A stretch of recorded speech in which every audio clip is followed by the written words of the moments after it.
जादूगरी से। रफ़ी साहब के अंदर सीखने का जज्बा बहुत था। वैसे तो वो कम पढ़े लिखे थे, लेकिन उनके सीखने के जज्बे ने ही उन्हें अंग्रेज़ी के साथ बेशुमार भाषाओं में गाने की सलाहियत दी। रफ़ी साहब को शुरुआती दिनों में अपनी मकबूलियत का अंदाज़ा नहीं था, इसलिए उन्होंने कभी ऑटोग्राफ देना नहीं सीखा।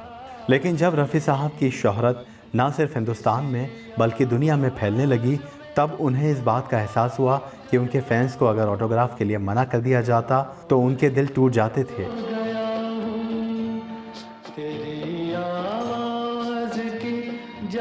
रफ़ी साहब ने कई बार ऐसा किया था। जब भी उनके फैंस उनसे ऑटोग्राफ मांगते तो रफ़ी साहब मुस्कुराकर प्यार से उन्हें मना कर देते। बढ़ती शोहरत के साथ रफ़ी साहब को लगा कि ऑटोग्राफ सीखना चाहिए।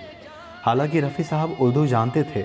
कभी कभी ख़त के जवाब में या कोई ऑटोग्राफ मांगता तो उर्दू में अपना नाम लिख देते थे। अब रफ़ी साहब को शौक़ हुआ कि अंग्रेज़ी में ऑटोग्राफ सीखना चाहिए।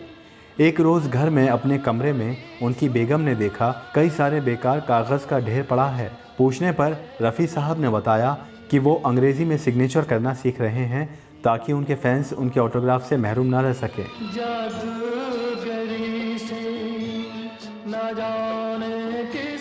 कुछ ही दिनों में रफ़ी साहब ने अंग्रेज़ी में ऑटोग्राफ करना सीख लिया।